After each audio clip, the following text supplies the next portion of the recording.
A lot of this isn't going to make sense to you, and I'm sorry about that. I'm just going to start at the beginning, with the house.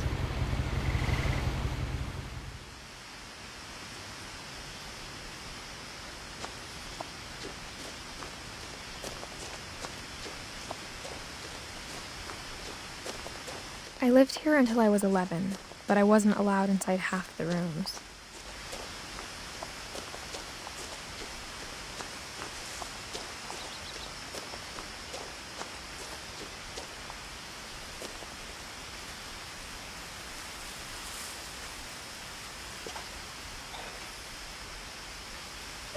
Inside the mailbox were bills from 7 years ago, marked urgent, open immediately.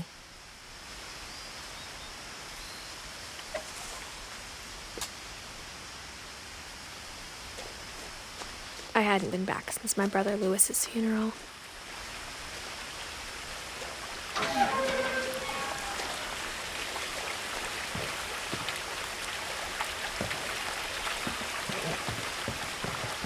In her will, my mother left me a key, but didn't tell me what it unlocked. Maybe she thought I'd know, or she thought that the mystery would be enough to bring me back.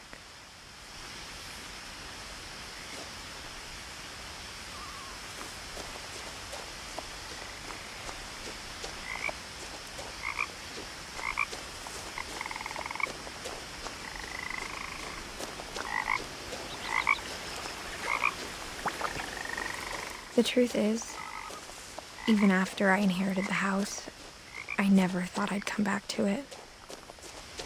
But now I had questions about my family that only the house knew the answers to.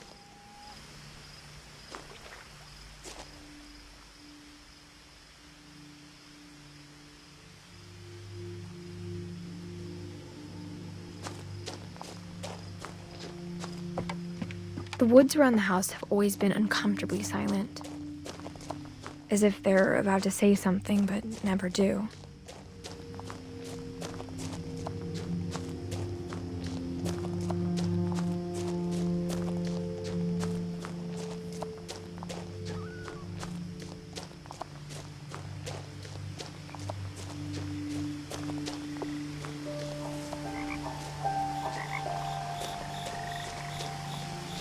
The house was exactly like I remembered it, the way I'd been dreaming about it.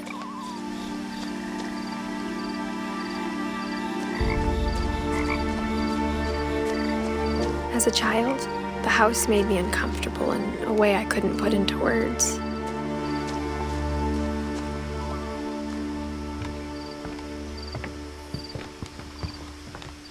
Now, as a 17-year-old, I knew exactly what those words were. I was afraid of the house.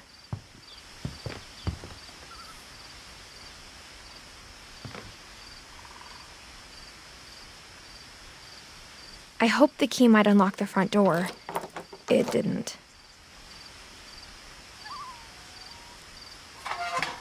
Looking in, I felt like the house itself had been waiting for me.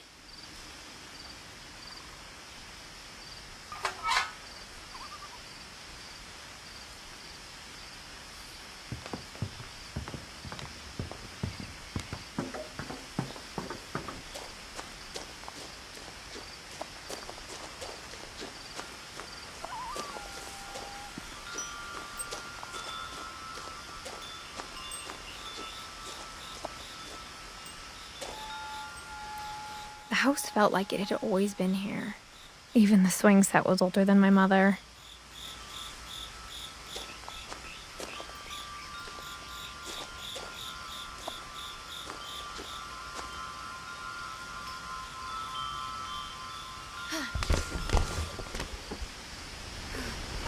Crawling through the doggy door used to be a lot easier when I was 11.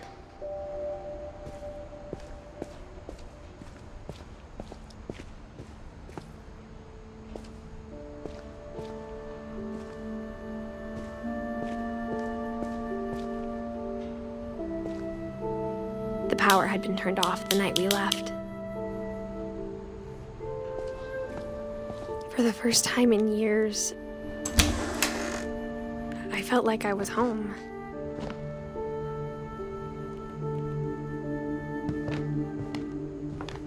But instead of a family, there were just memories of one.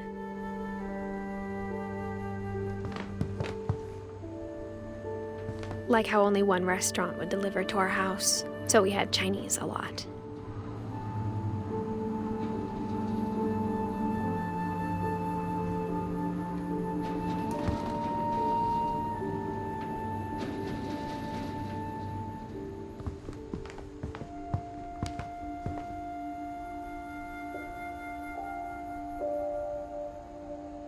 Or how after Louis started working at the cannery, we all got sick of eating salmon.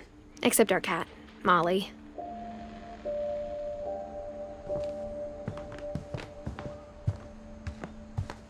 The table was still a wreck from the night we left. It was like a bomb had gone off, killing everyone but sparing the furniture.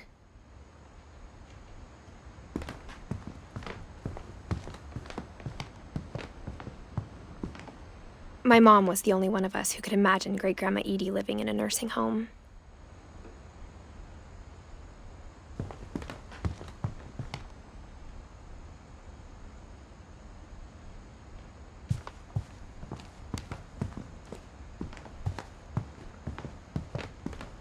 Nothing in the house looked abnormal. There was just too much of it, like a smile with too many teeth.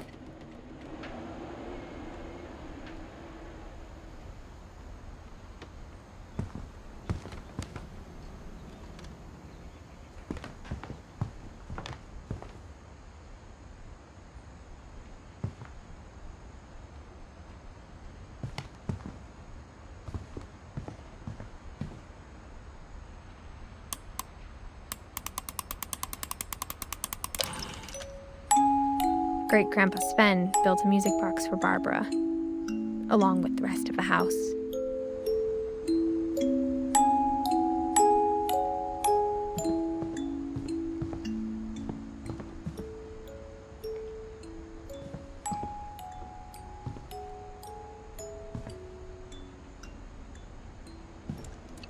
My mom wasn't much of an optimist, but she never stopped believing that my brother Milton was alive.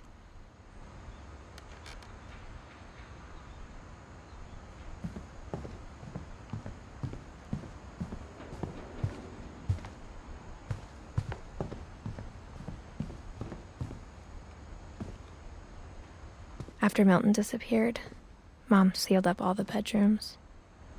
Then Edie retaliated and drilled peepholes.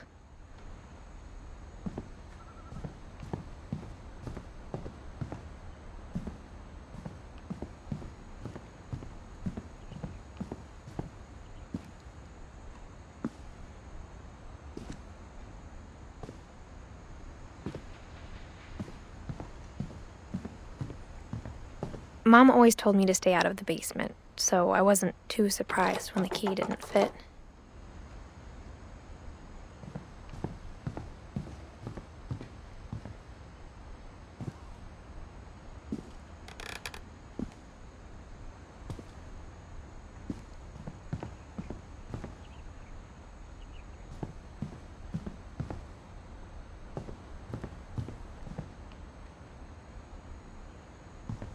Edie's father, Odin, built the original house.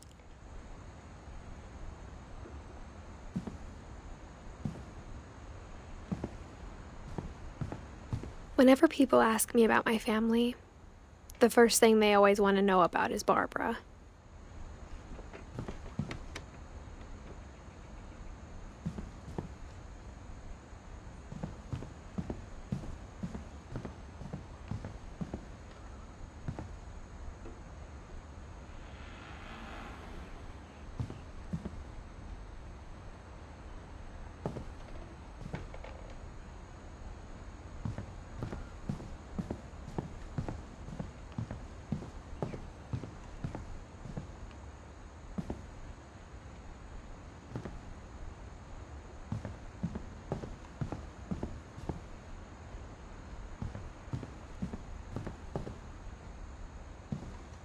I spent a lot of time playing in Great Uncle Walter's room. I think my mom sometimes regretted not sealing it up.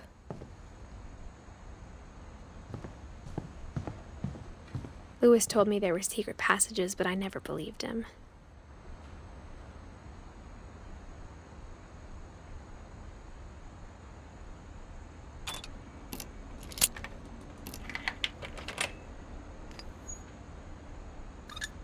Turns out, my mom was really good at keeping secrets.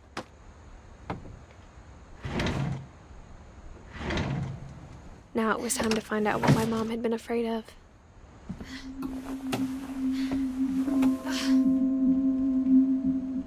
From the paintings on the wall, it was clear my brother Milton had been here before me. Reading this, maybe it sounds like I had a plan. But I had no idea what was behind that door.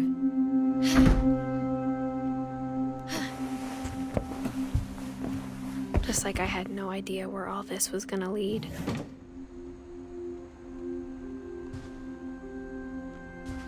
I grew up looking at Molly's room through the peephole. Molly's gerbil had a tiny bedroom with its own even tinier gerbil cage.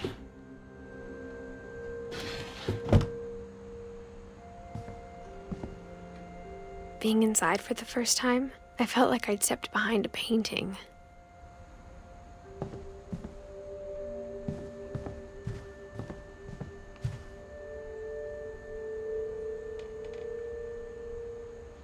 I got the sense Edie had spent a lot of time here, before my mom sealed the doors.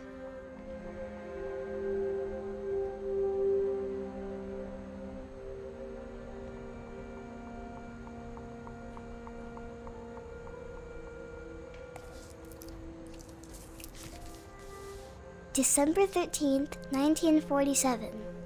Dear Diary, I'll be gone soon, but I wanted to tell somebody about what's gonna happen. It started when Mom sent me to bed without dinner. I woke up and I was starving, so I looked around for something to eat.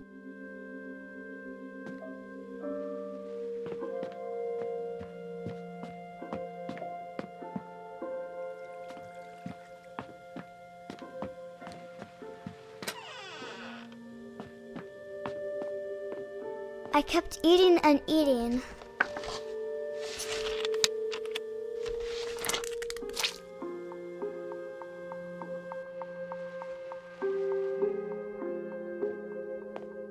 I ate a lot of things that night.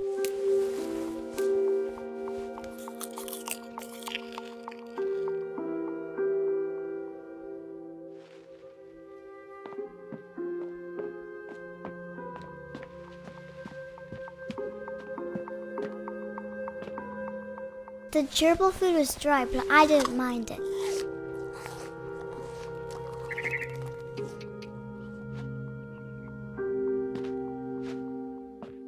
Then I heard chirping outside my window.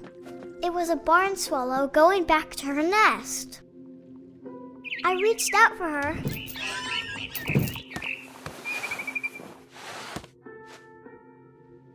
And suddenly, I was a cat.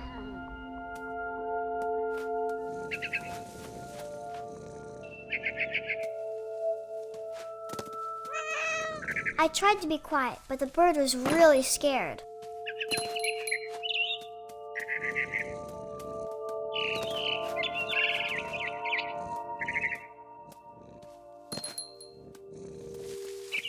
Mom and Dad didn't even look at me.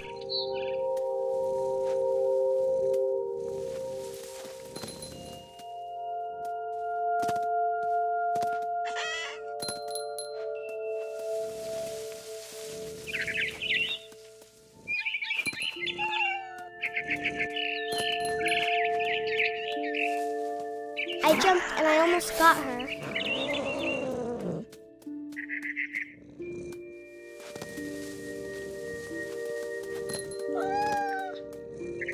I could tell she was getting really tired. Now I was up in the big tree. I promised Dad I wouldn't climb it anymore. All I cared about was eating that mama bird.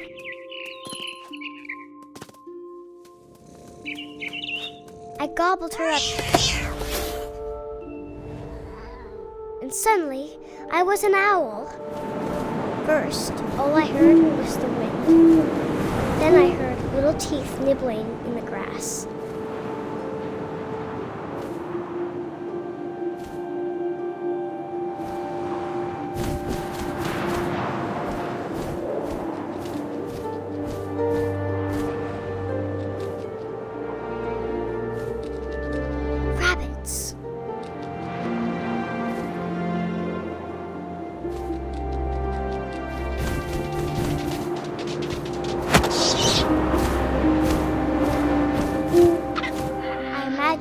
face looking up and seeing mine through my talons. I swallowed him up, and I didn't chew one bit. Then I flew off to find something bigger.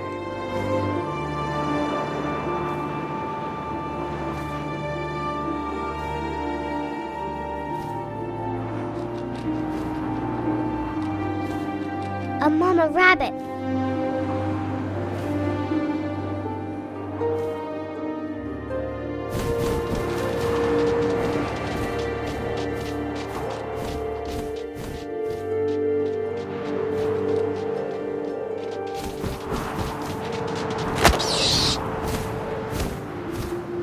She was almost too big to carry.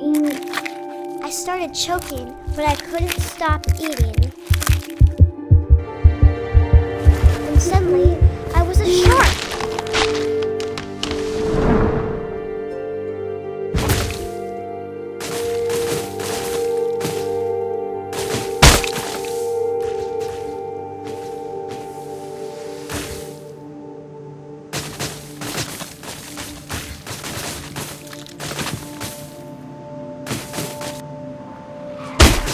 I rolled off a cliff and into the ocean. Now, I was hungrier than ever.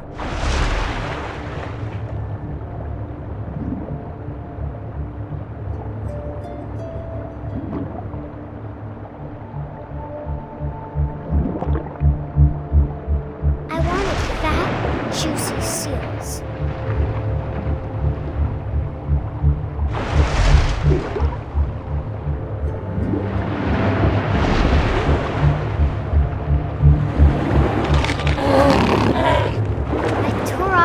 And it tasted really good.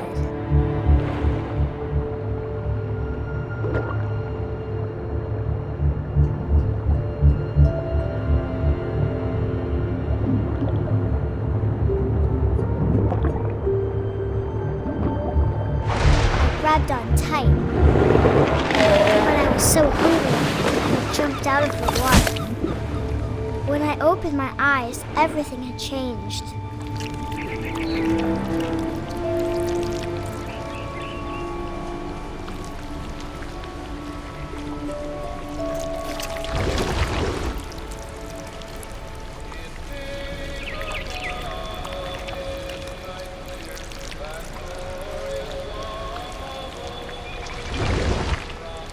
Now I was a monster, and I smelled people everywhere.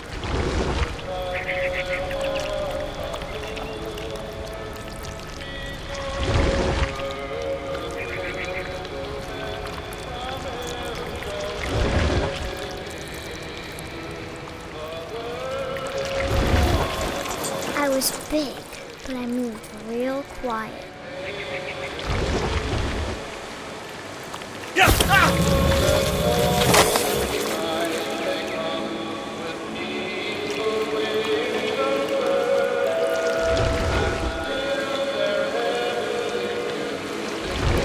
I wanted to stop, but also I didn't.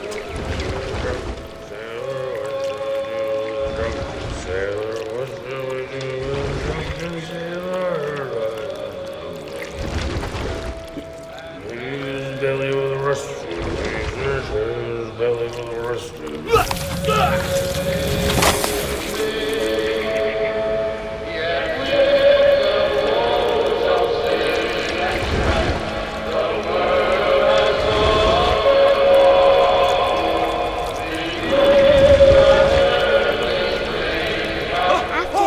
Passenger, I was still hungry. And to cross the water, I smelled something new. Something I had to have, so I swam towards it.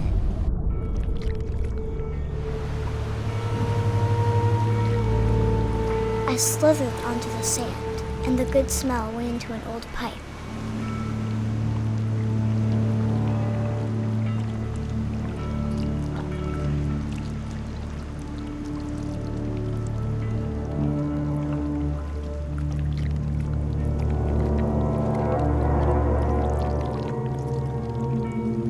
I got closer and closer.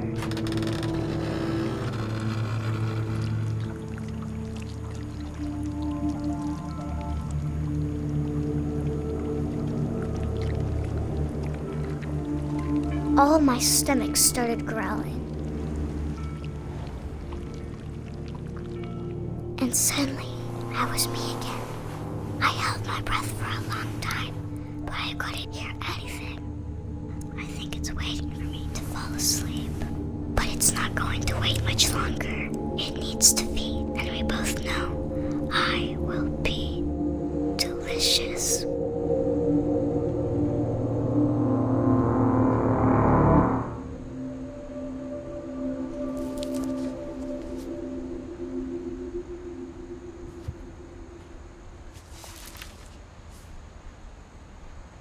I'm not sure if I believed all of that, but I'm sure Edie would have.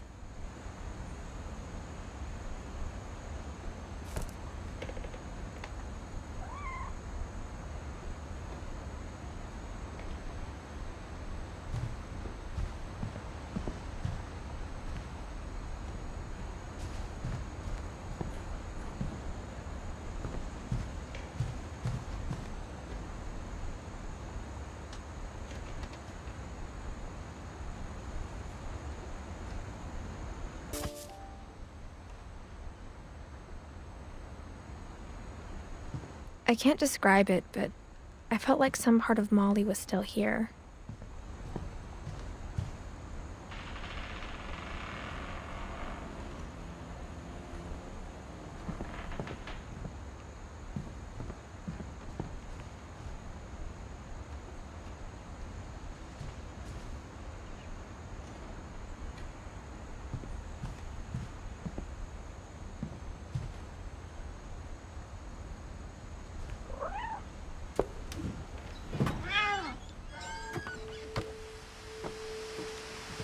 This will be obvious later, but my mom never told me any of these stories.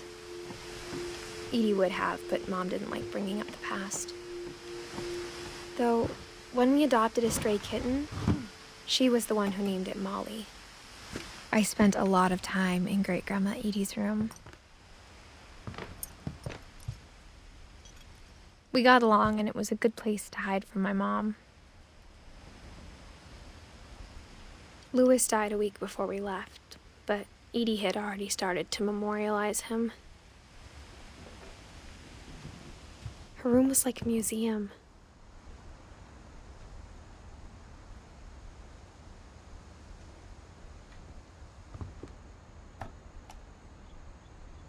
For 500 years, the Finches have been famous throughout Norway for their fortune and misfortune.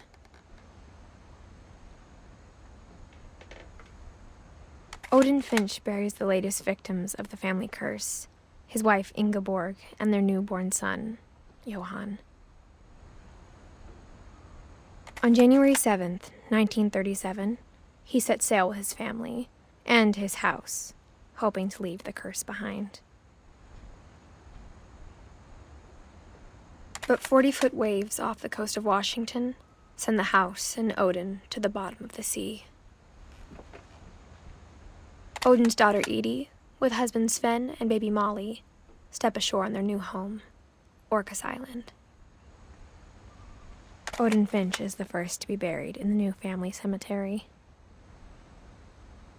His daughter Edie is already dreaming of a new Finch house.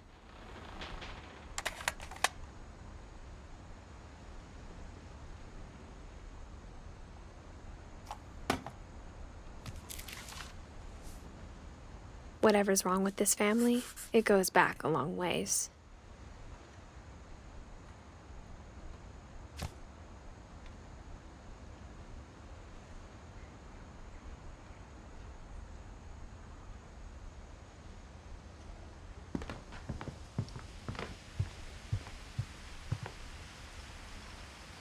Edie gave a big interview about a mole man living under the Finch house.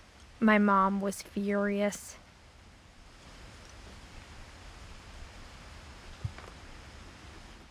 I hadn't thought of myself as Edith Jr. for a long, long time.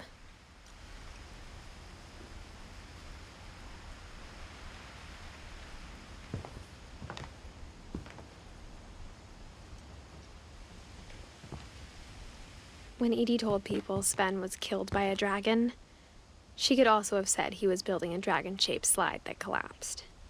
She could have, but she didn't.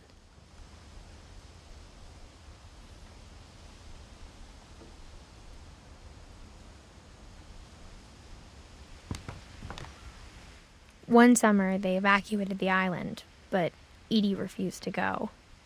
For a few weeks, she was a celebrity.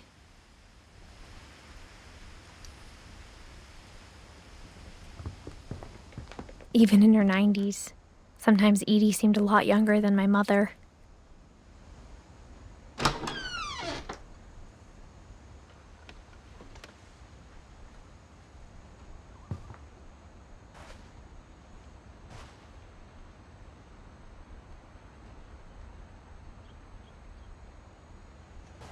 The only trace Grandpa Sam's first wife, Kay, left on the house was the pink bathroom.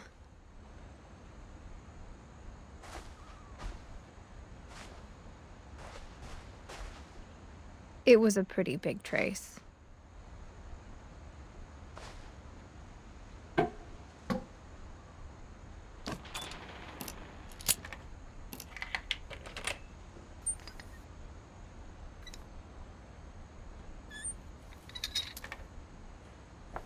There's a secret in this bathroom.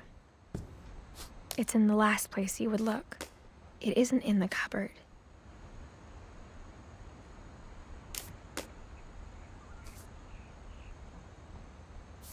It's hidden in this book.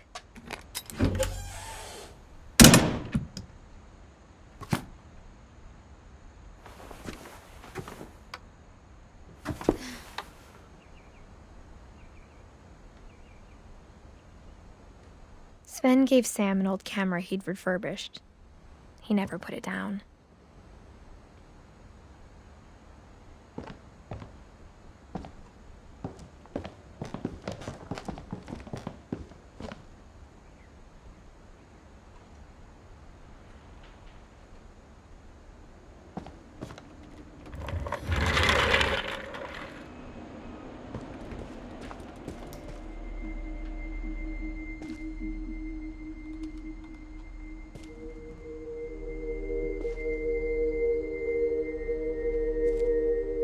I knew Grandpa Sam had a twin.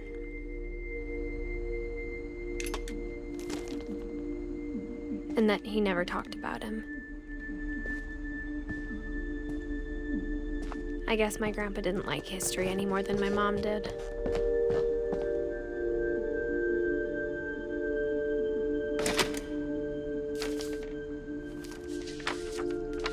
How I Want to Remember My Brother by Sam Finch. The thing I remember is that when he made up his mind, that was it.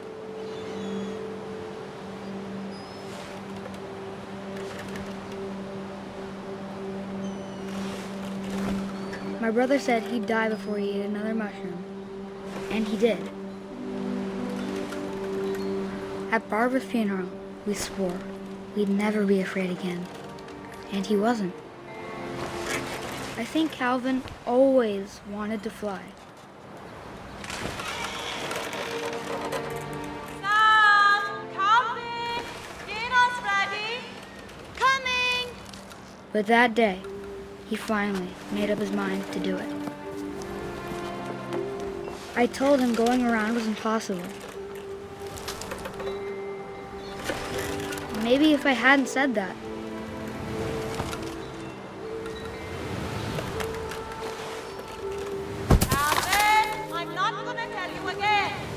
maybe if the wind hadn't picked up, then maybe he'd still be here. But I doubt it. I think he'd already made up his mind. That's what I want to remember about my brother.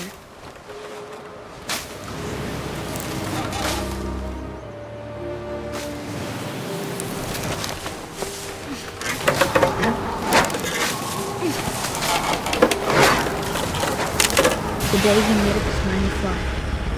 And he did.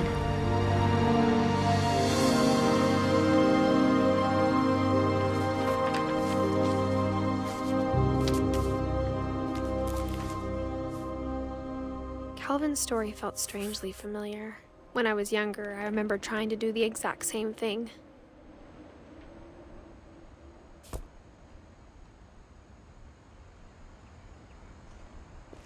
After the funeral, Edie roped off Calvin's half of the room.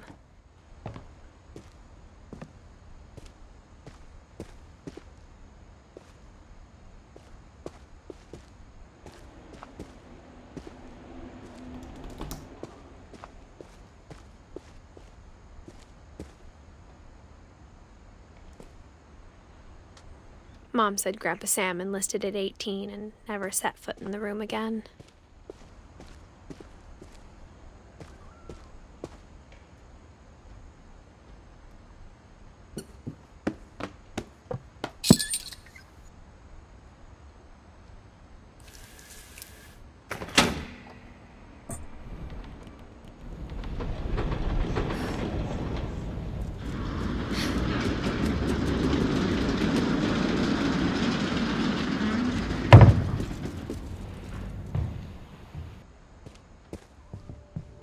The passages were a pretty tight fit. They'd obviously been built for smaller hands and bellies.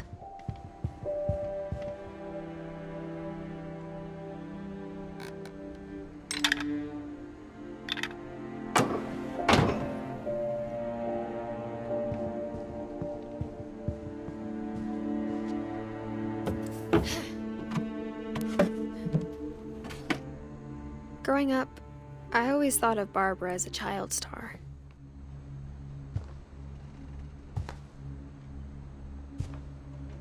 I never thought about how hard it must have been for her afterwards.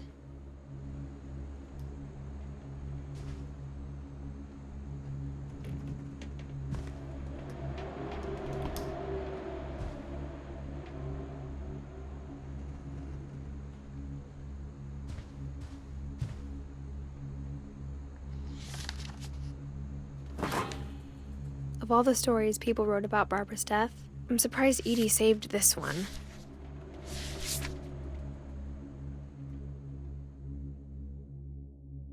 Old Jack here with another ghastly tale inspired by America's most unfortunate family. I'm calling it The Surprise Ending of Barbara Finch. As a child star, Barbara was famous for her scream. Now at 16, she was all washed up. A has-been. But in a lucky break, she'd been asked to perform her signature scream at a local convention for monster movie fans. It was just the boost her career needed. Unfortunately, her scream hadn't aged well. Getting better. I think you just need the right motivation. Her biggest fan and current boyfriend, Rick, was about to demonstrate when... Now that was a great scream. It was Barbara's father, Sven. He'd slipped into a table saw and had to be rushed to the emergency room. So Barbara got stuck babysitting her youngest brother, Walter. Her convention comeback was canceled. Okay, I'm hearing frustration, but I'm not hearing terror. What if I tried... A gang of hoodlums in Halloween masks have been terrorizing Orcas Island tonight. Police are urging residents to... That came from the basement. You're right! Also, I loved your delivery on that. Why is your basement door locked? Because my dad likes making puzzles and secret passages. There's a key hidden in the music box. The secret is to keep winding and winding until finally the key pops out. Thanks, babe. I'll be back in a sec. 20 minutes later, Rick hadn't returned. So Barbara went to look for him, right on cue. She reached for the music box.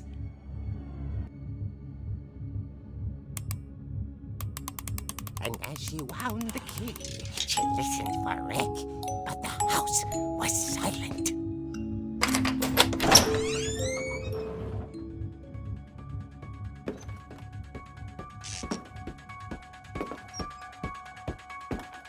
She found Rick's crutch and imagined the worst.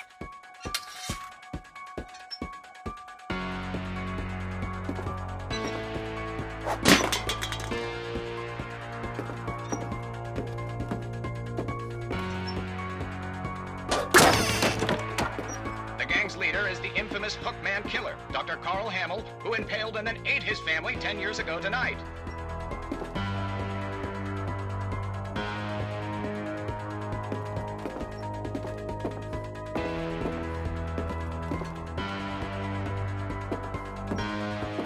The old fridge rattled and grew still.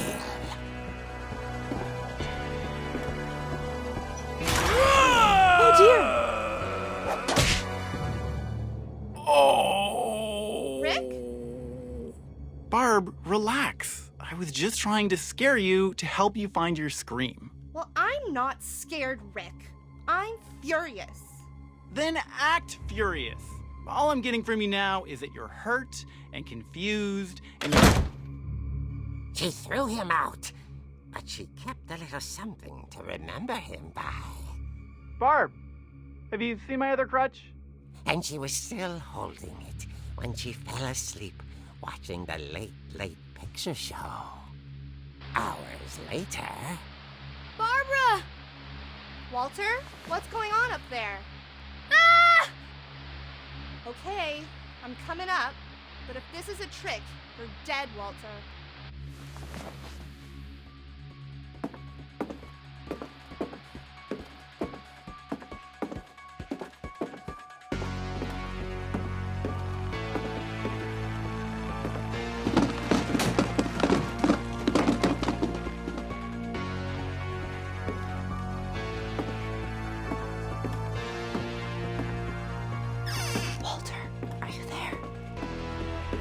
Walter had vanished, but his bedside radio was still on.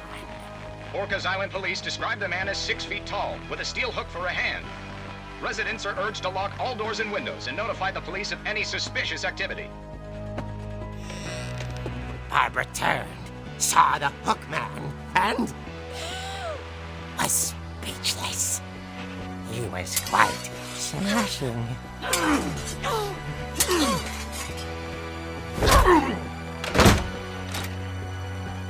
And he was. He couldn't get enough of Barbara. Okay, Barbara, there's gotta be another way out of here. Not. She played her part beautifully.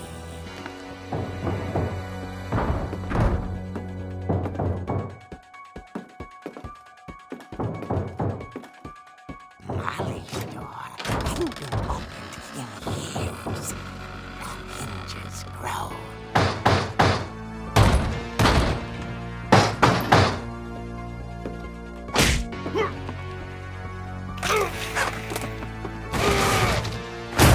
He wasn't moving, but she sensed the story might not be over yet.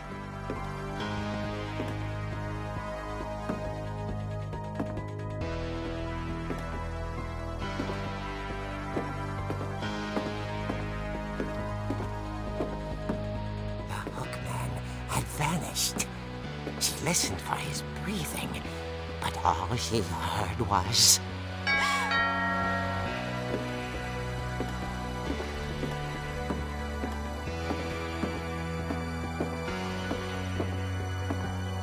At the door, she heard whispering. It was coming from inside the house.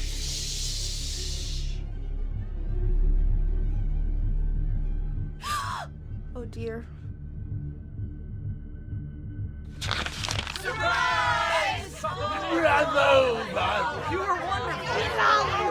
The monsters had come to surprise her. For Barbara, it was a dream come true. Then she saw what kind of monsters they were, and she realized what was about to happen. She was going to be famous. And with her final breath, Barbara Finch gave the performance of her life.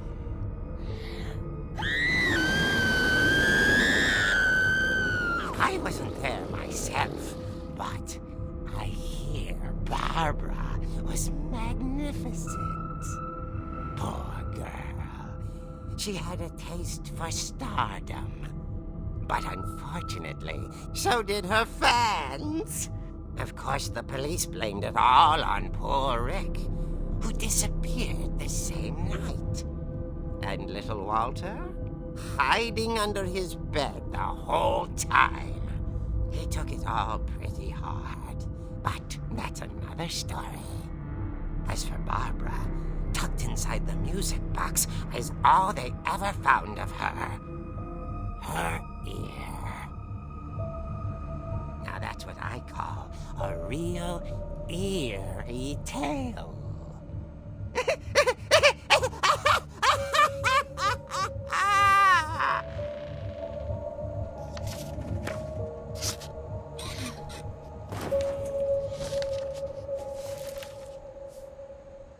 Edie told me all Barbara wanted was to be remembered, as absurd as that comic was.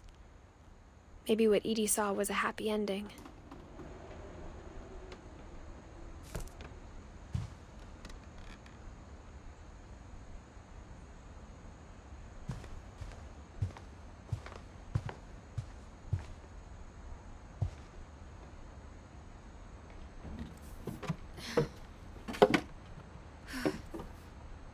I guess now I know why Mom didn't like me playing with the music box.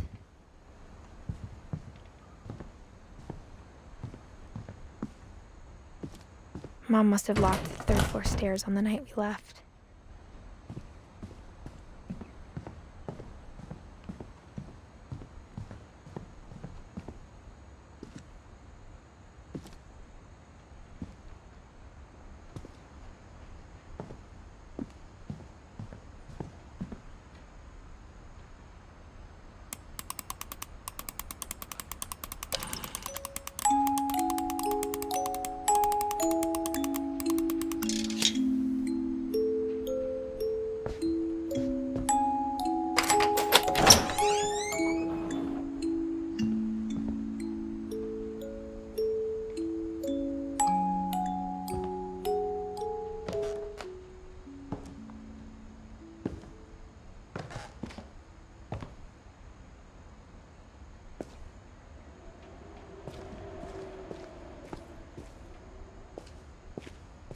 Mom said the basement was off limits, unless I wanted another tetanus shot.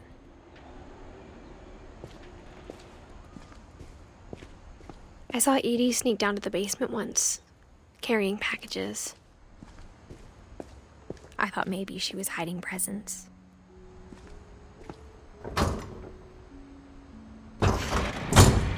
It turned out she was hiding a lot more than that.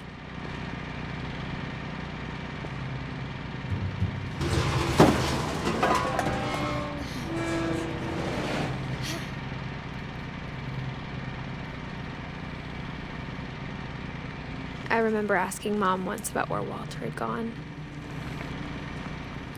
She said after Barbara died, he got as far away as he could. If there's a pattern in all these stories,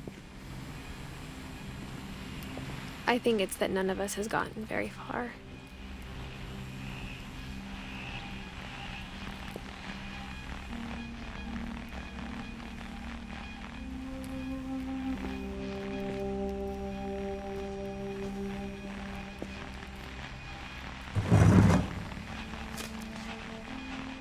Goodbye, everyone.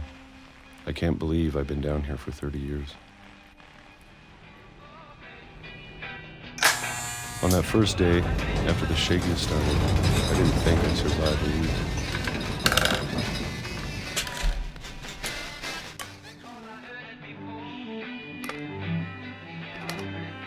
But after a few days, I settled into a routine. That's what kept me sane.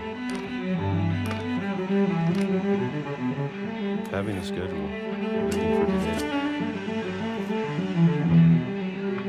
I always expected to be dead. But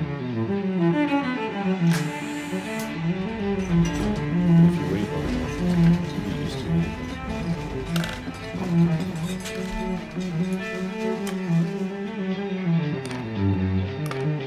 Even a monster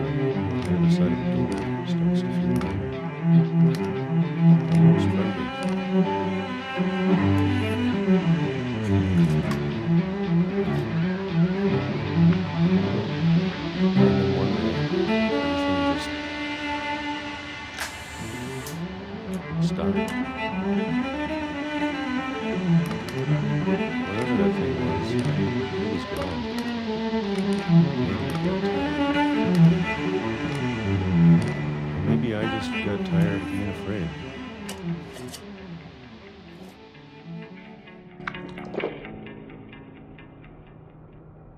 It's been a week now, the longest in 30 years. I'm done waiting. I have to leave while I still can.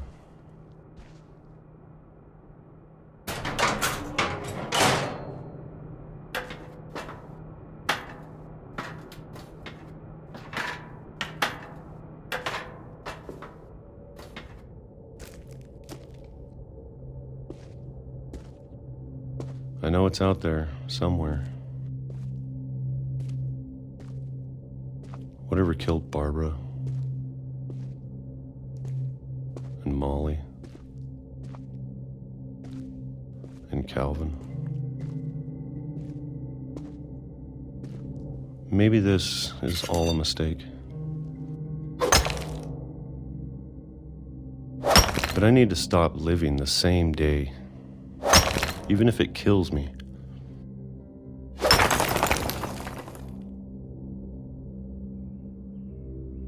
Whatever's out there, I want you to know I'm ready for it. I'm going to appreciate all of it, especially the food. I don't mind if I only have a year left, or a month, or a single week. I'd be happy with one new day. I can already imagine the sun on my face.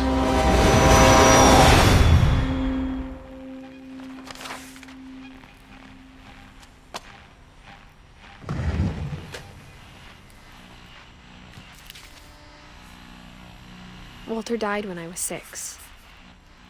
I can't believe my mom never told me he was down here.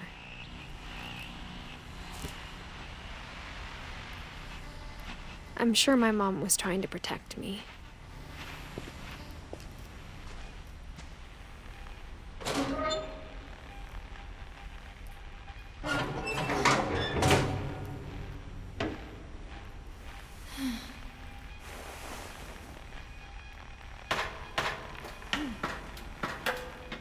Maybe she was afraid I'd end up like Walter. But if she never told me about an uncle under the house, I can only imagine what else she was hiding. I don't want to make the same mistakes she made. Trying to bury something that's still alive. Now that there's only one of us left, or maybe 2, I thought it was time I heard the stories for myself and found out what happened to everyone else. But now I'm worried the stories themselves might be the problem. Maybe we believed so much in a family curse, we made it real.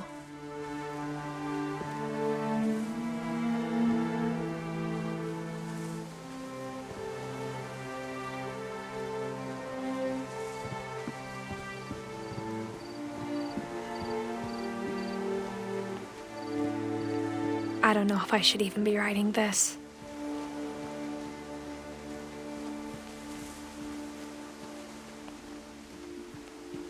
Maybe it'd be better if all this just died with me.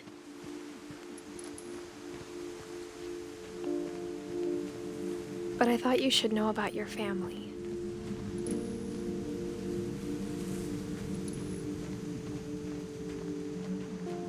And the history you're a part of.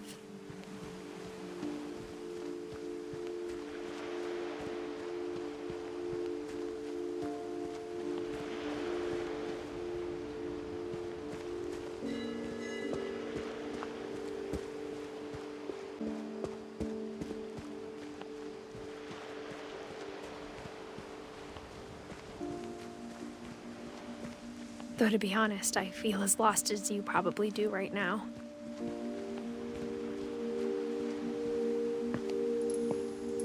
I think the people in these stories believed them, for what that's worth.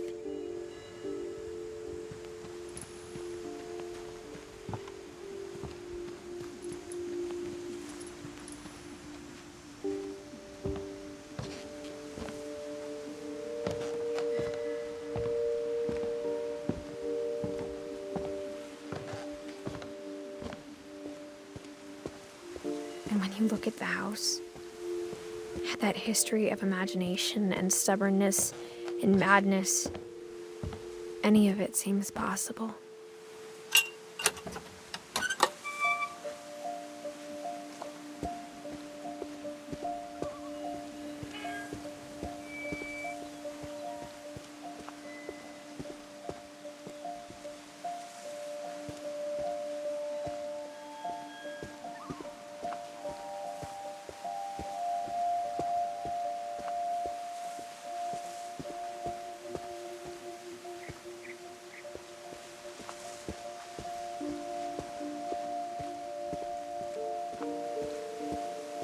I think we've been surrounded by death for so long, we've just gotten used to it. What kind of family finishes building a cemetery before starting the house?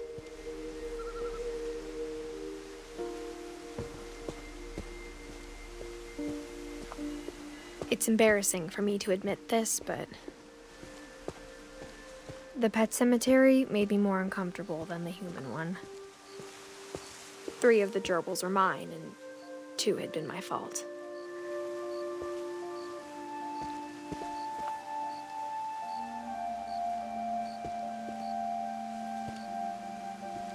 Sven built the house, but it was Edie who designed the cemetery.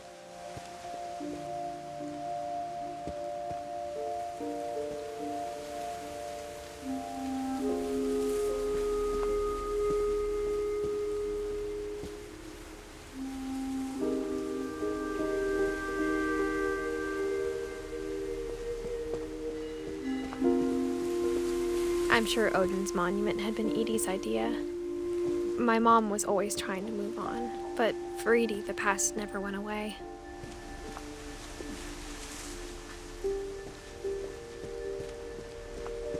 She could see it poking out of the water at low tide.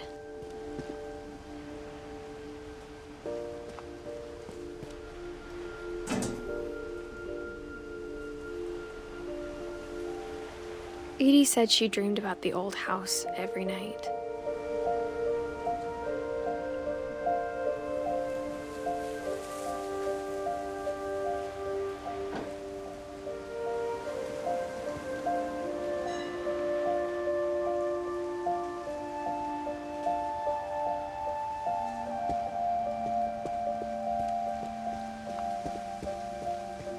Edie's side was always easier for me to understand. But the older I get, the more I can see where my mom was coming from. Her dad had been pretty strict, but it wasn't enough to save her brothers. She was just trying to do better.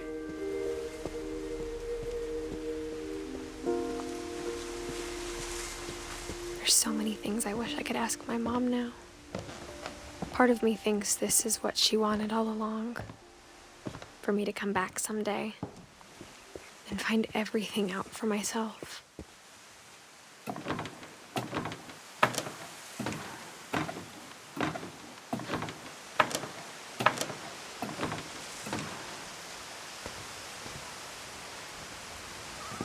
But looking back on it now,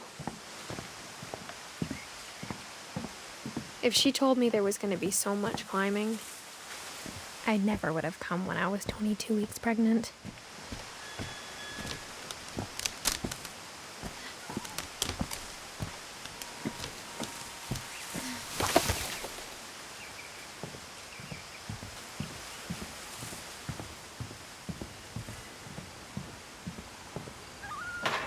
I never met Grandpa Sam, but I think he and my mom had a lot in common.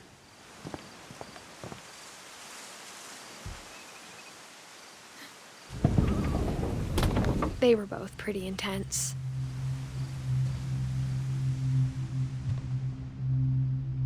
Sam spent his life shooting photos, but Mom said he got nervous being in front of the camera. I guess we're all afraid of something.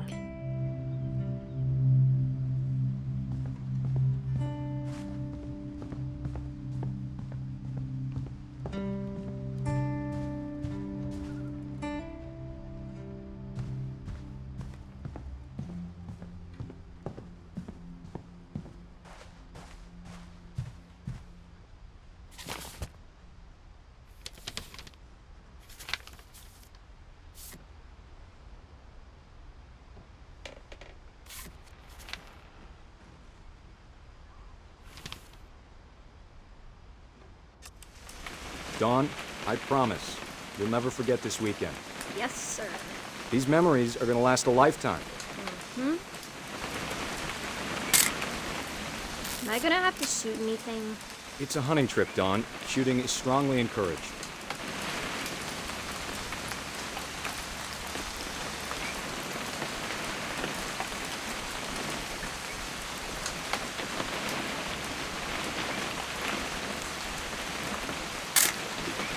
Shouldn't we be leaving? Just want to get a shot of you, Dawn, then we can take off.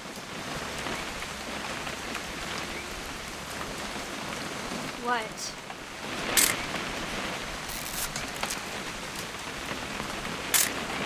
Perfect. It's gonna rain the whole weekend, isn't it?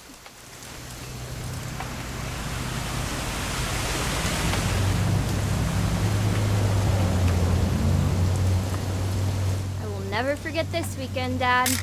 That's the... Okay, got it. I'm gonna take some pictures, okay? Just be careful. That camera's older than you are.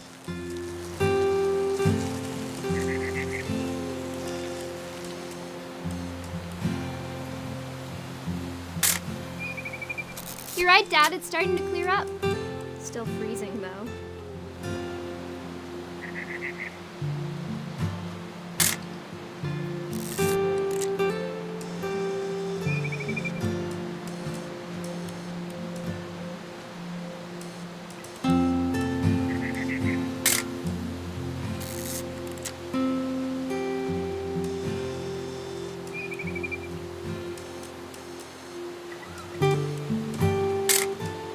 Aw.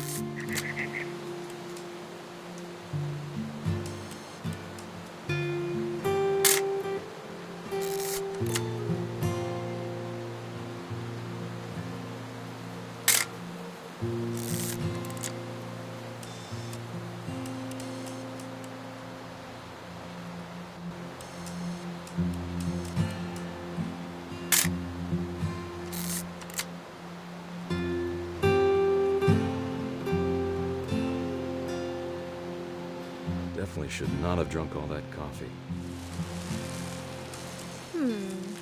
Hold still while I take a picture of you. Hey! That's a keeper. Nothing quite like being outside. I'm just saying, I'm not always gonna be here, Dawn. You'll need to remember this stuff, if you want to survive. I'll be fine, Dad. You know who else thought he was gonna be fine? Some guy who died. Dawn, I'm being serious. I know, Dad. You're always serious. Doesn't being out here make you want to chill out? Well, to tell you the truth, I haven't been out here in 20 years. Dawn, don't you think you could find something more interesting to photograph? Last time I was with my brother Calvin. Man, that was a great trip. Your grandpa Sven taught us how to fish, how to build a fire. Dad! Good eyes, Dawn. Before you take the shot, let me get a picture of it.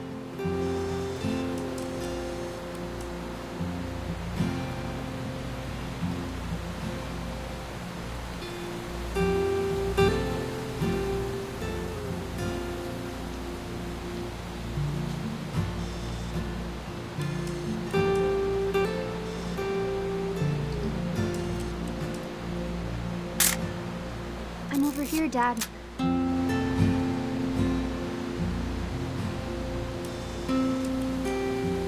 Dad, I... Just breathe.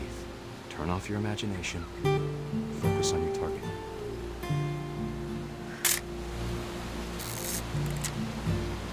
Let me get behind you. Do I have to do this? Dawn, you don't have to do anything. But if you want to survive, you'll need to be strong.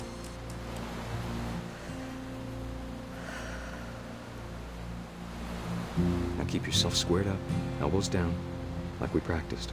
Whenever you're ready.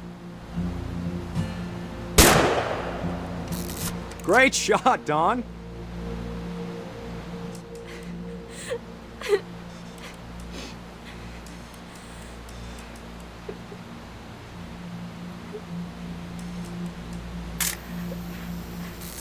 I'm proud of you, Dawn.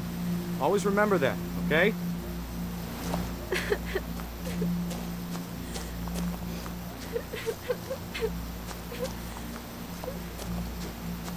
Dad, it's twitching. I think That's it's totally normal, Dawn. Just focus on the camera. Try not to think about— Dad!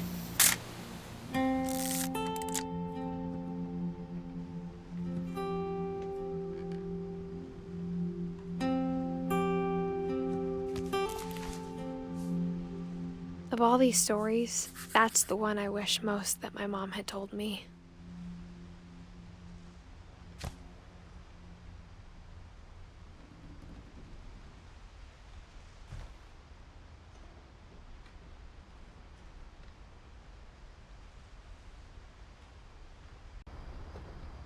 Alright guys, and we're back. Last thing we did is talk to old Sam here. Or at least listen to his little story. Let's go from here. Instead of hiding from death, Sam seemed to go out of his way to meet it.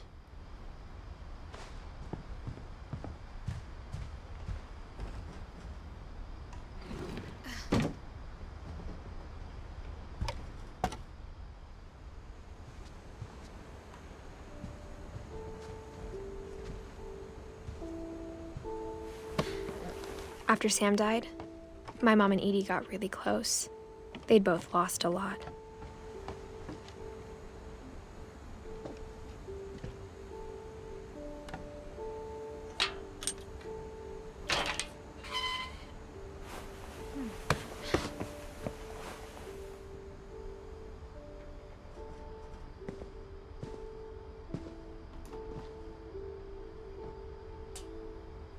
Gregory. Dear Kay, do you remember the way Gregory used to laugh when he thought he was alone? Like something funny was happening, but only he could see it.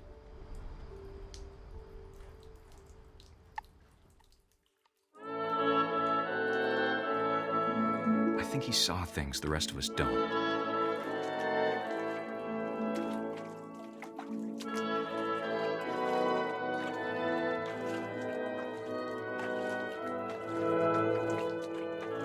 Supposed to play with the toy? Oh, okay.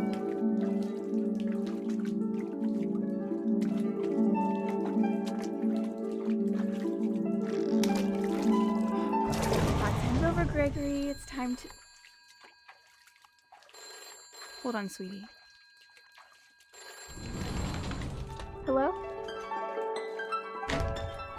Sam, I told you I don't want to talk right now. I wonder what he saw. What his world was like.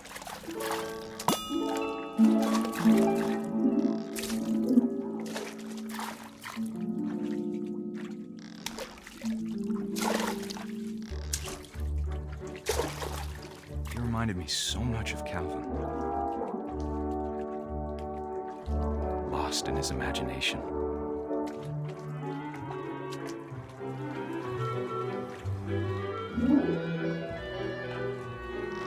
Whatever it was he saw.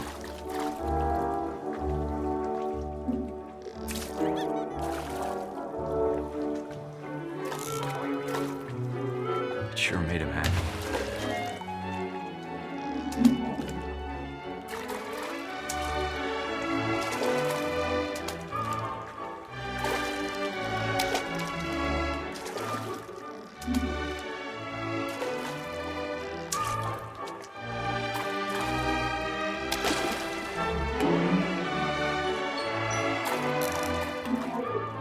I know how silly it sounds.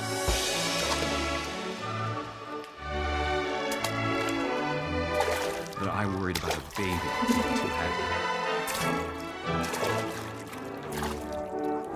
But I could feel him slipping away. Sorry about that, Gregory. I know you did everything you could. Maybe if I hadn't called that night. Damn it. Hold on, I don't want Gregory to hear this.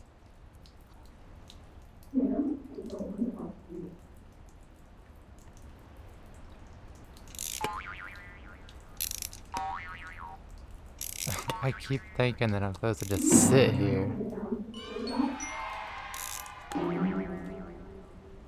I wish he could have told us about the world he saw.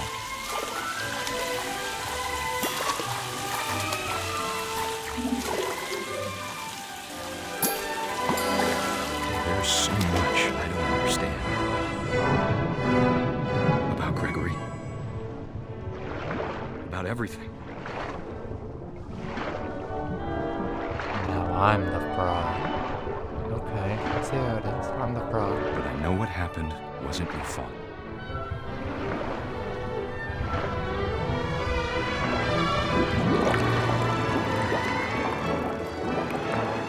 I'm sure he's happy.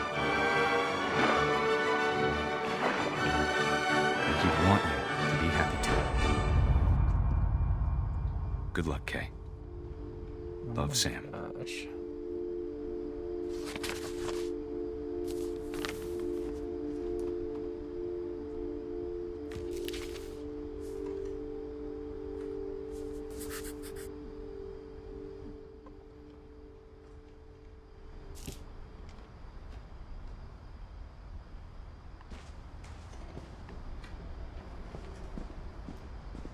So what exactly happened to Gregory?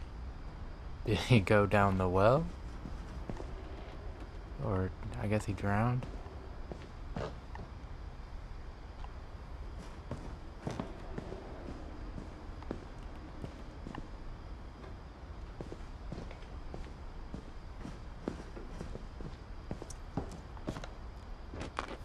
My mom moved up to the loft after her brothers died. At the time, it was as far away as she could get.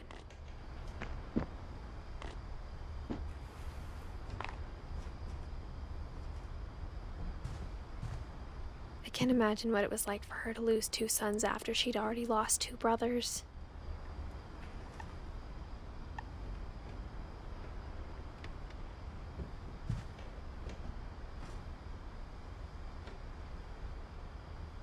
She spent a summer building houses in Calcutta, where she met my dad, Sanjay.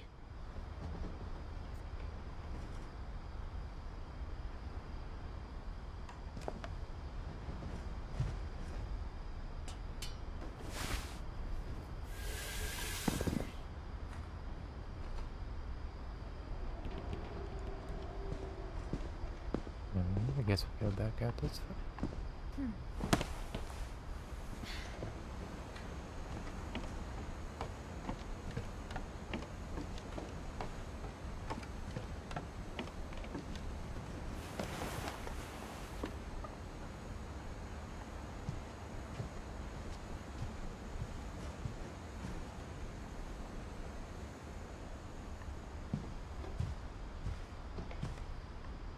Was that open last time? Boy, do I hope so.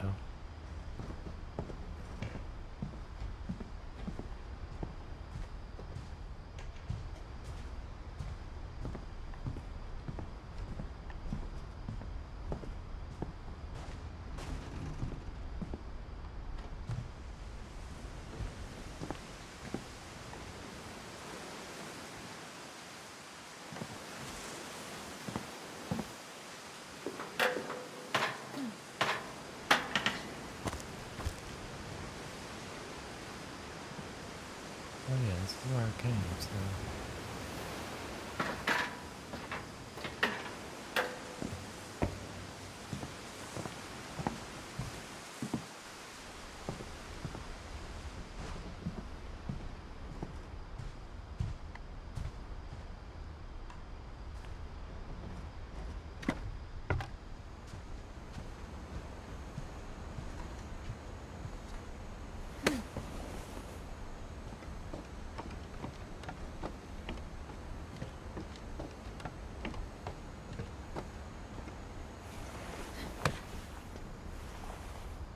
gotta be something in here.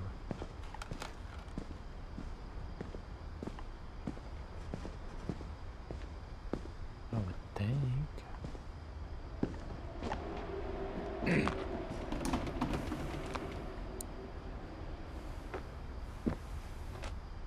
But then again, what do I know? There's probably nothing here and we just backtrack for nothing.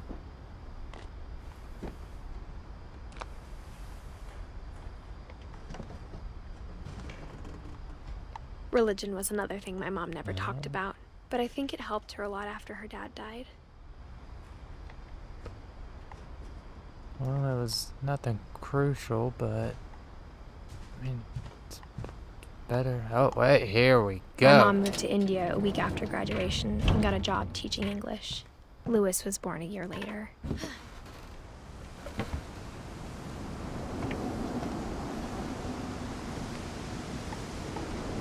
When my dad died, I don't think Mom knew where else to go. I'm sure Edie was happy to have her back. And to see kids in the house again.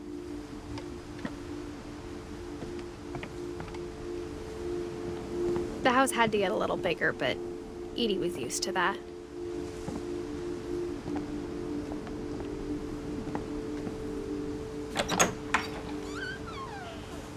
And for a while, things were good. Almost normal. Oh, little school here. Nice. But it didn't last.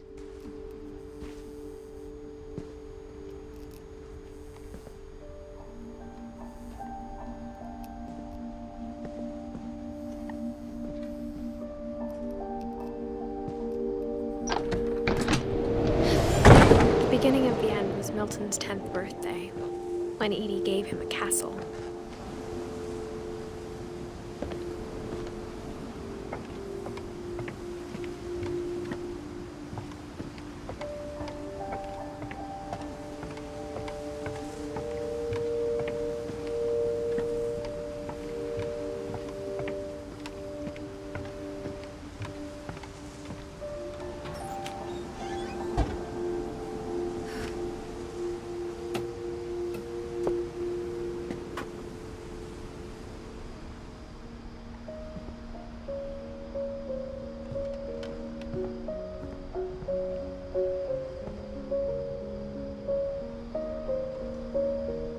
I think Edie was happy to finally have another painter in the family.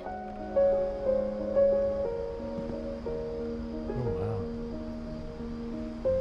Pretty good.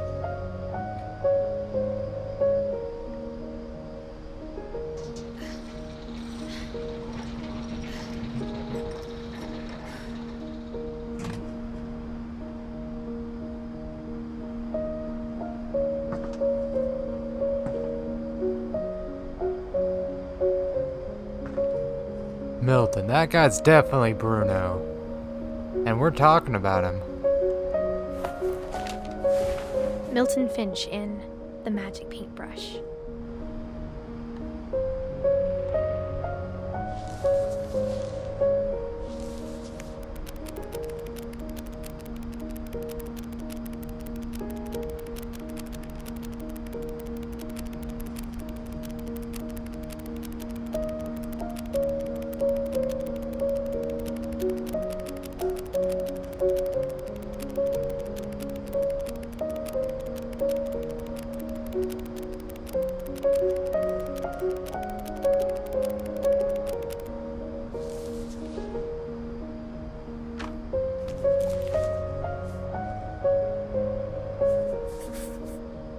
I was 4 when Milton disappeared.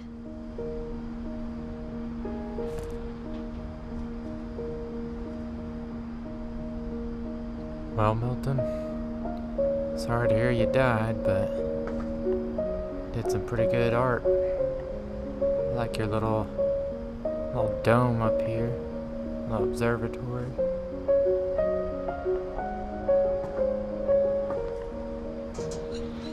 Mom spent months searching for my brother. Then she sealed the doors.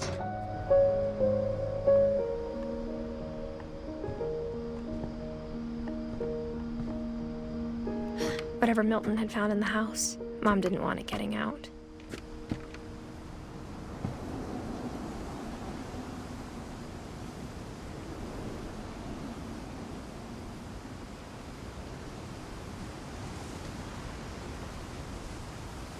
You know, as scary as it looks, this would be a really cool house to live in. Or at least to grow up in as a kid.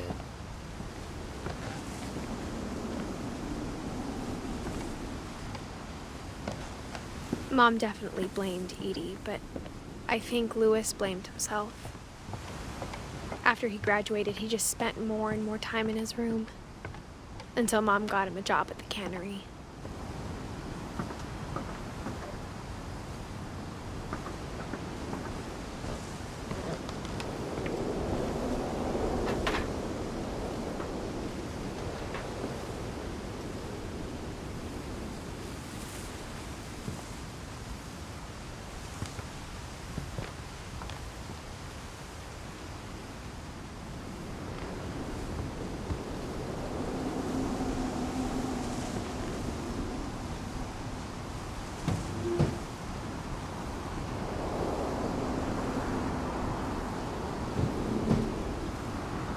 Is it locked?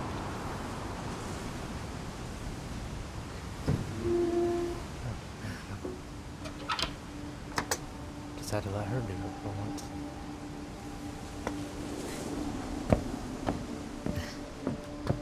Louis's room smelled very, very familiar.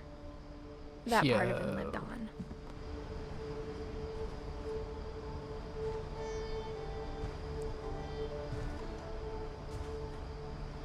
I like your vibes, bruh. Look, he even got his own little gaming setup. He's ready.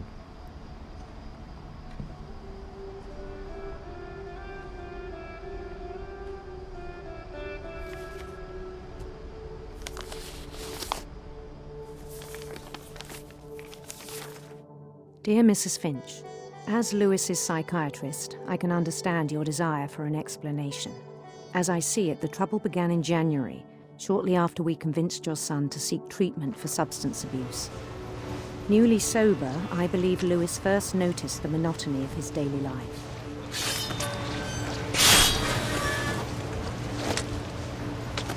He kept working at the cannery, but he withdrew part of himself. In our sessions, I saw the same behavior. His mind began to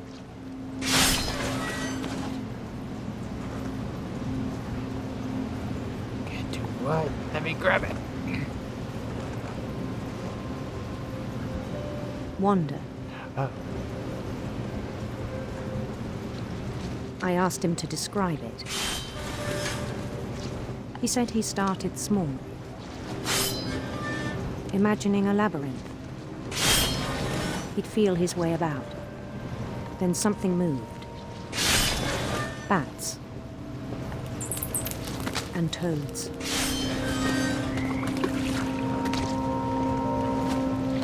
And things that have not names. He knew it was all in his head.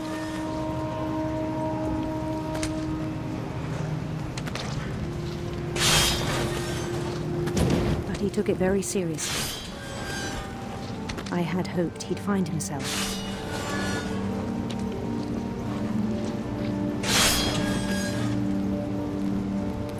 But he found something more. I worried about him then. Daydreaming at the cannery. I spoke with his boss. But he said Louis had become a model employee.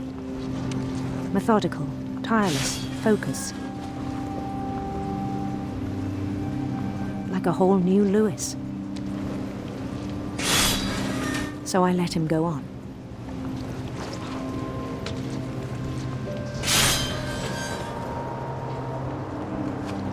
I even encouraged him. It seemed very promising at first. He told me he'd made a new friend. Come on, doggo. On the edge of a city he named Louis Topia. He built the city up slowly, brick by brick. Then he made musicians.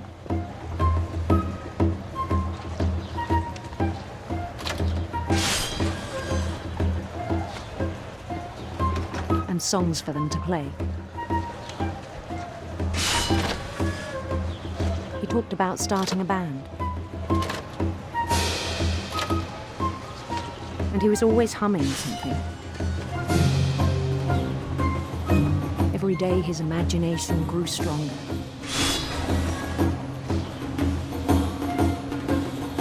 He no longer spoke at the cannery.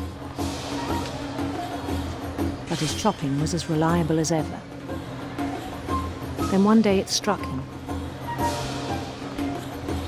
that all the cheering crowds, even the stones under his feet,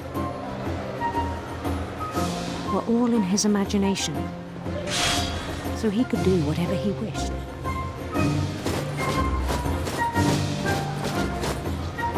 He held an election for mayor, and he won. They begged him to stay, but his mind was already wandering. It became a game for him.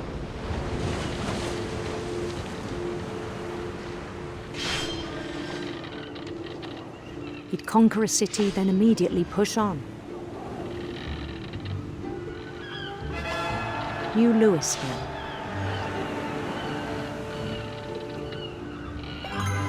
St. Louis. He started drifting away from our reality.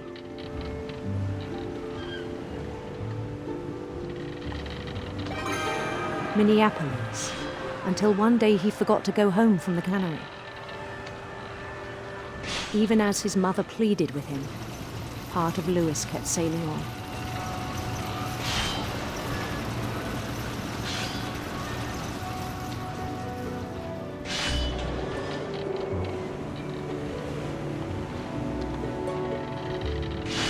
In Louisburg, he heard rumors of a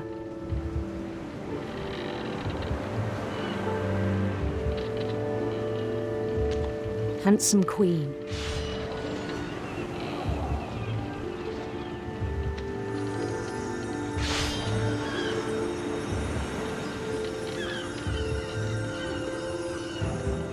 The queen was on her own quest for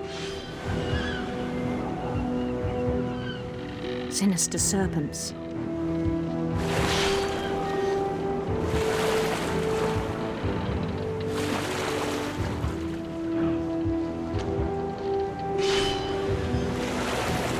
He followed the sound of her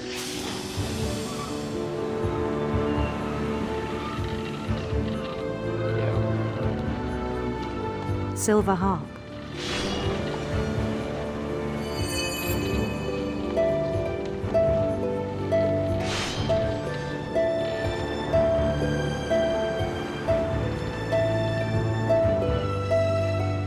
His chase led him to a golden palace east of the sun and west of the moon.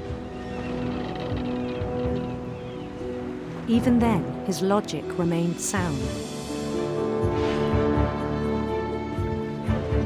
He knew the world was all in his imagination.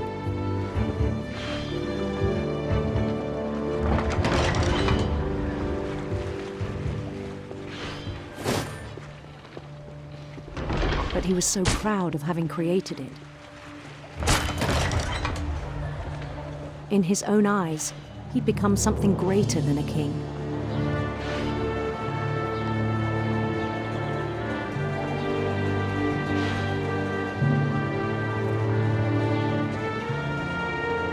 For someone who'd never known success in the real world, I think it was overwhelming. And then it struck him that the real Louis was not the one chopping salmon, but the one climbing the steps of a golden palace.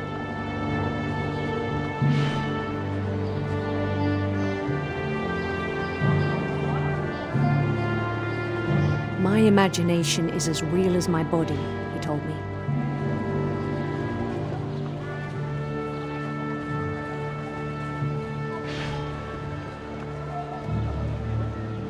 It was hard to argue with him.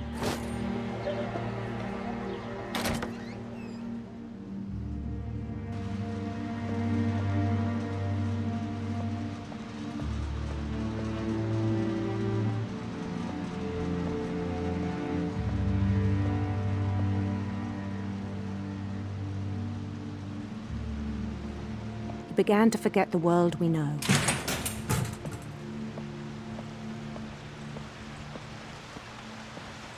I think it pained him to remember Lewis, the cannery worker.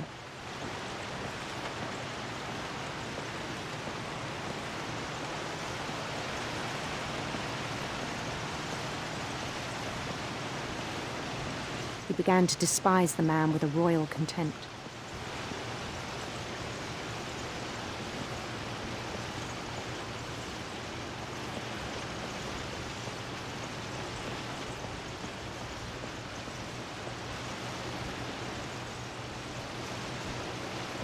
I still thought I could save him. Even after he said he was being crowned king over all the lands of wonder.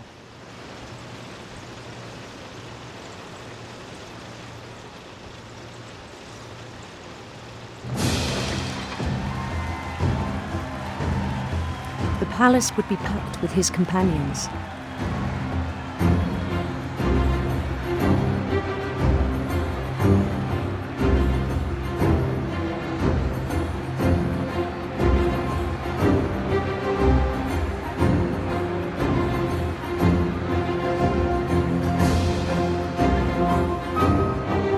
Including the wise Calico who'd insisted on inviting him. Kitty, yes. Giant kitty.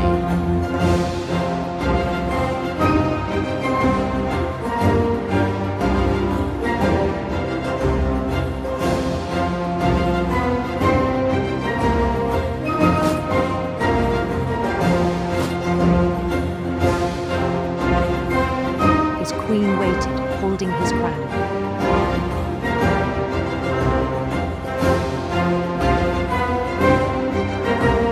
There was only one thing left to do.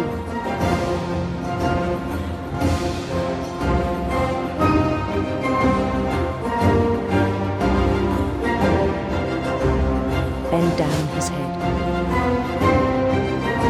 Wait, can we? We're not.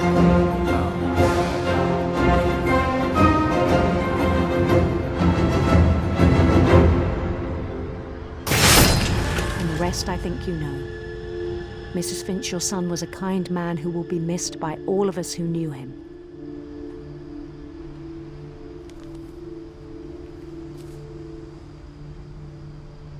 God, what? My brother was really cool. I wish you could have met him. Alright guys, so apparently I accidentally missed Gus here after doing Gregory. So I'm gonna... Mom ever writing poetry, and yet... So we're gonna do this one for you real quick, and I'll just add it to this video. Just act like it was, you know, A poem for Gus, back then. who always said the wedding was a bad idea. Our father never hit us kids, at least not very hard, before the day my brother said with teenage disregard that he'd be dead before he'd see a wedding in our yard.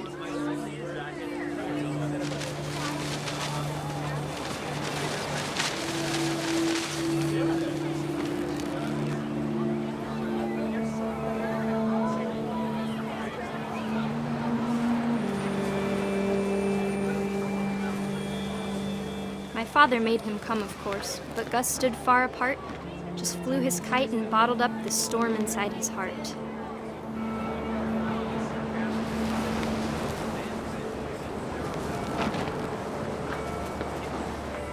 I tried to talk him out of it, but though he'd never met her, "We don't need a stepmom," were the words that I now pronounce you husband and wife.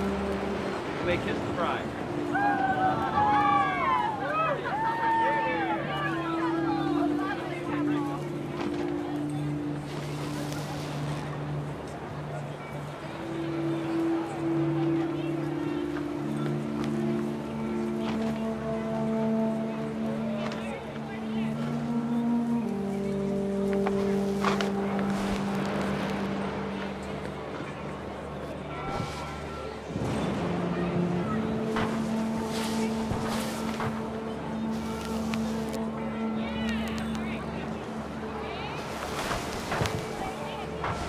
When the time for photos came, Dad ordered him to come here. But Gus declined and as a sign held up his middle finger. Take that, Dad.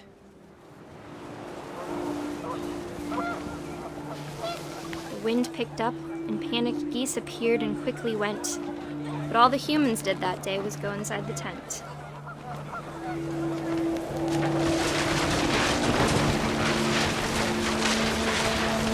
The rain came down in buckets then, but no one seemed afraid that nature might destroy the tent our dad had crudely made.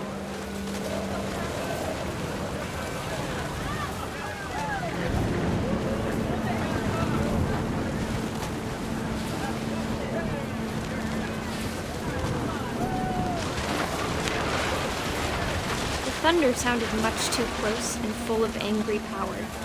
But all my father said to this was, "Make the music louder."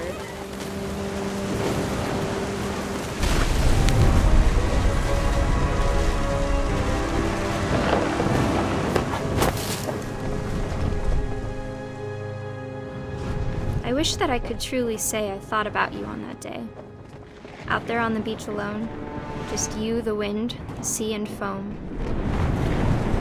But I didn't, until we found you.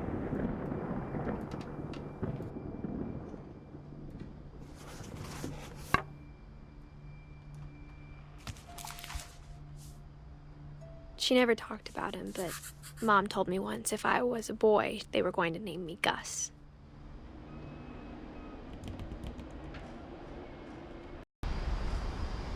Alrighty guys, and we're back with some more What Remains of Edith Finch. If you remember from last time, we saw our good buddy Lewis here, the fisherman slash cannery worker. A real heartbreaking story there. So let's proceed, see where the rest of this takes us.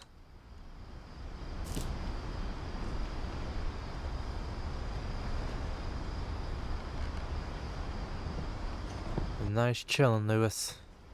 He was so proud of being Indian. I think for him, it was a way to be something other than just a Finch.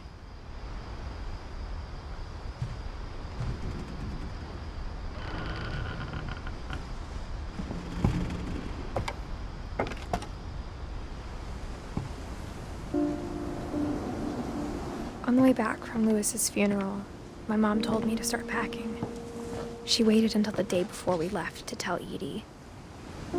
I'm not sure if she wanted to make it easier or harder.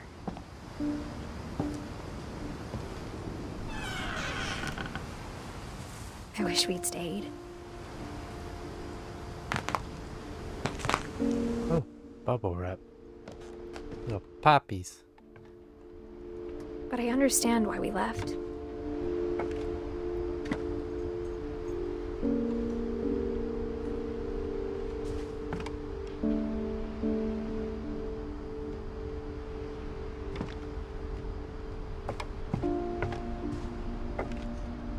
My mom ended up leaving everything behind.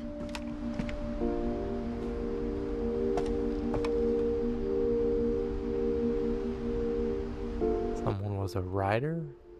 Dawn?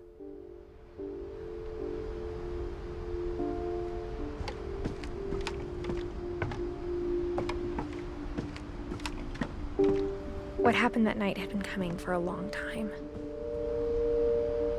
Maybe it should have come sooner.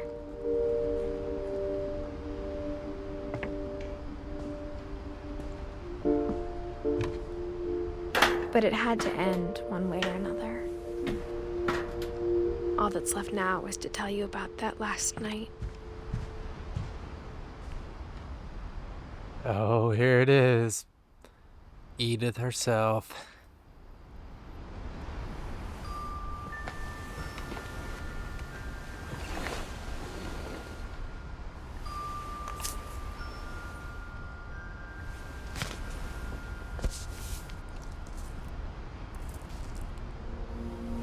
That whole last day, Edie just watched us pack and didn't say a word.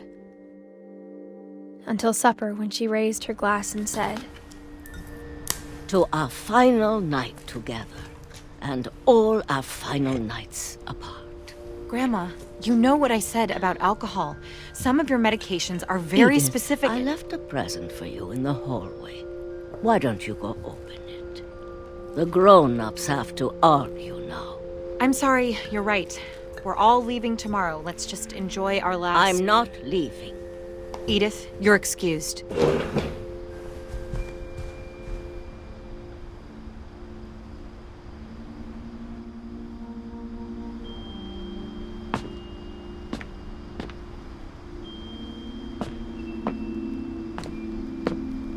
The power had been shut off that morning, but Edie always had plenty of candles. When my mom sealed the library, I don't think she knew about the other entrance, or that Edie had a key to it.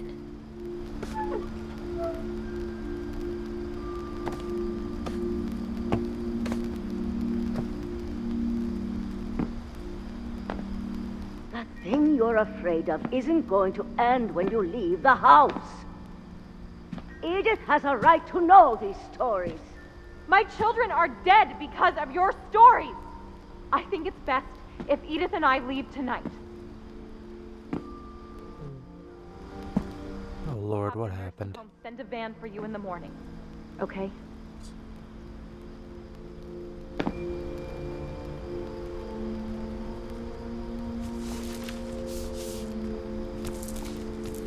Dear Edith, there's so many stories I wish I could tell you, but there's only time for one. This is about what happened on the night you were born. That night, the tide went way, way out. It was the first and last time I ever saw the old house aground. There'd been an earthquake out in the middle of the ocean. They called it the lowest tide in 1,000 years. God, it smelled awful. You know, I've seen that house every day of my life. But I never thought I'd go back to it. When the fog rolled in, I lost my way.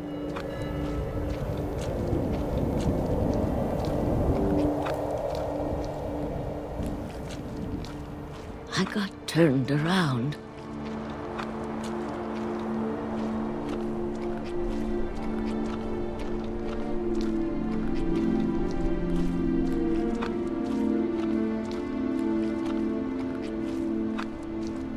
For a while, I wandered.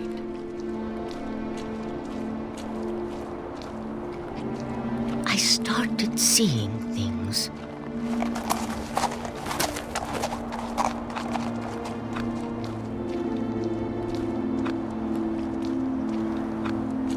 Things I'd forgotten had ever existed.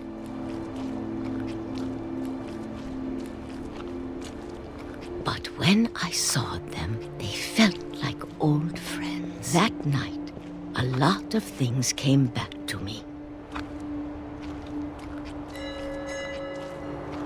Or maybe I came back to them.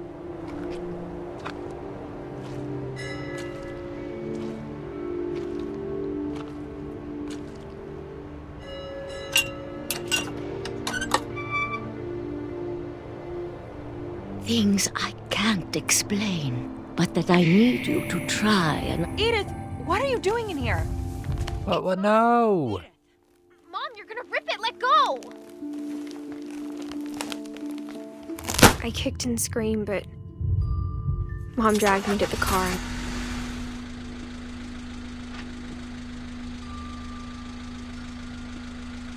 I never saw Great-Grandma Edie again. The next morning, the van came to pick her up, but she was already gone. After that, we moved around a lot.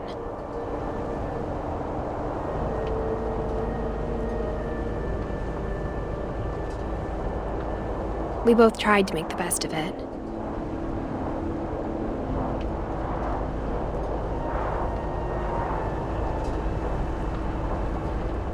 A few years went by.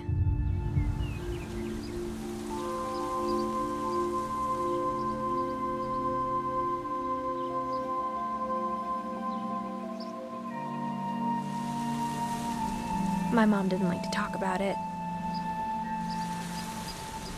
But she started getting sick a lot. The rest happened pretty quickly. She got better for a while, and then she didn't. Dawn's her mom. And then I was alone.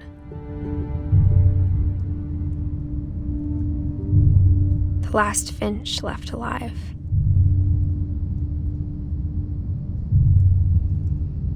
Until I found out about you.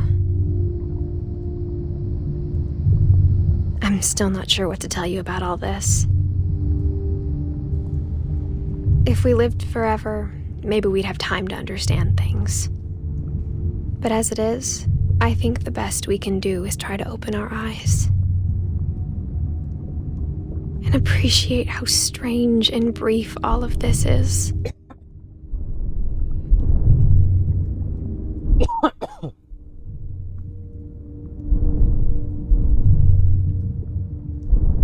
This journal was supposed to be for you.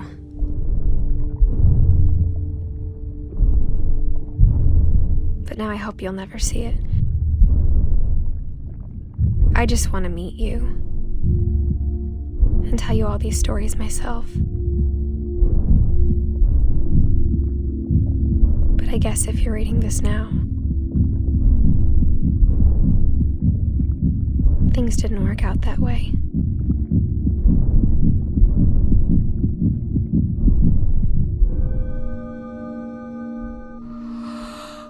This is where your story begins. I'm sorry I won't be there to see it. It's a lot to ask, but I don't want you to be sad that I'm gone. I want you to be amazed that any of us ever had a chance to be here at all. Good luck.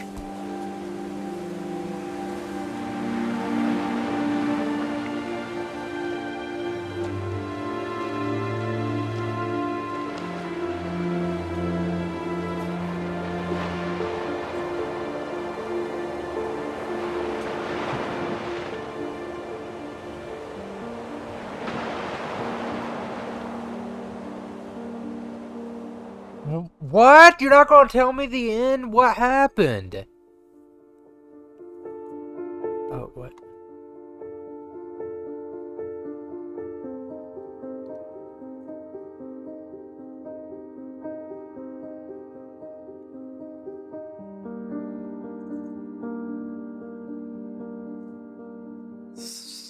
Oh, man.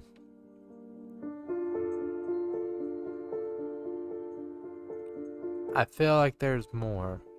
There's gotta be more. They're not just gonna just end it and not tell us what happened, obviously. Like, why were all the kids dying? Like, what is this family curse or whatever?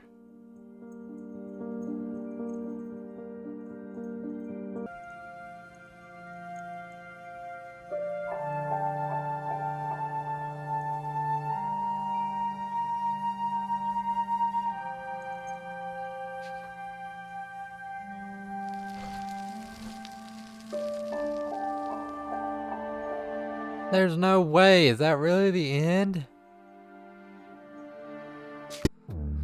I got issues in my head. I like you in my bed, but you keep me on red. Oh, everything is like a test. I better not text or I'll come off desperate. But if I lay down and I play dead and I stay dead, baby, you'll get sick of being the monster out of my head, under my bed, thinking something out of my